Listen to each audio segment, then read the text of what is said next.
All right, so in front of you there's a little race car. We're going to do a little experiment now, because remember what I said to you, I want you to get you thinking a little differently. If you take that little car, what we're going to do, now I don't have to worry about stepping on my fire thing here, I can come over here. I don't know if you can see this, but we're going to actually rank and rate the quality of that car that you have in front of you on a scale of 1 to 5. 1 is very poor. 2 is poor. 3 is I don't really care. I wish this guy showed up so I could go home. 4 is good, and 5 is very good. Okay, everybody got a car? Okay, so I want you to rate the quality of the car. You rate it 1 to 5. 1 is very poor, 2 is poor, 3 is not sure, 4 is good, and 5 is very good. So take the car, pick it up, lick it, smell it, taste it, throw it against the wall, play with it. Come on, I know it's late. What is your number on quality? Your number, what do you think it is? Anybody give it a number 1? 1. Anybody give it a 1?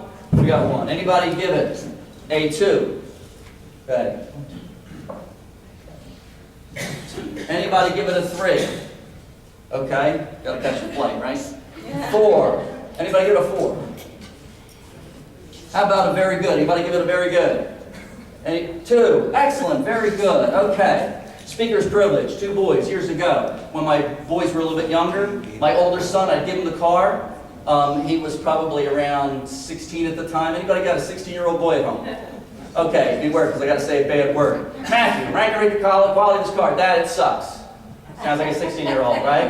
Anybody got like an 8 or 9-year-old boy at home? That's my younger son, Michael, at the time. Michael, rank and rate the quality of the car. Dad, I love the fuchsia.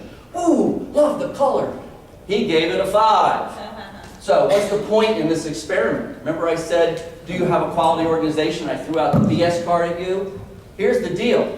I asked you to rank and rate a product, and you all came up with different ranks and rates, right?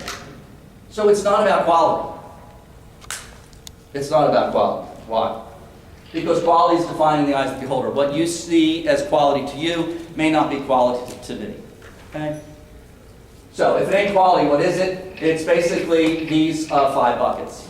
And when Paul and I are out, we spend a lot of time with our clients working in the buckets. And I know in the back you can't see these buckets. I call these your performance buckets. These are the pillars of your organization. And so don't talk to me about quality. Talk to me about your clinical and technical measures. What are you measuring about clinical? As Paul mentioned, if you're a dynamite at knees man, I want to see the outcomes. Show me the money, or show me the data. Show me the data, okay? So in the clinical technical buckets, this is where we put our measures. Our clinical outcomes, our clinical measures, that's how we track and trend. Now, for some of those that are, is anybody in the room data obsessed? Or data obsessive? I'm a Six Sigma black belt. Everybody knows Six Sigma? So, you know, for a Six Sigma guy, this is like, this is really tame stuff. But in this bucket, this is where we're going to measure your clinical and technical. What would be some technical measures? Days in AR, copay collection rates, clean claim submission rates. Okay, those are technical measures, not clinical, technical. With me? Okay. Service, staff, we're going to measure staff performance in the staffing bucket. Here's the finance and operations bucket where we measure finance. Why is it important to measure finance? Why is it important to know what you got in your finance bucket? So you have what? So you what? So you have money. Oh, let's see how much money my wife gave me to spend this week. You have to measure what's in the bucket so that you have what? You have money to what? Well, you know what's coming up. Come on, gotta work, right? So you have money to what?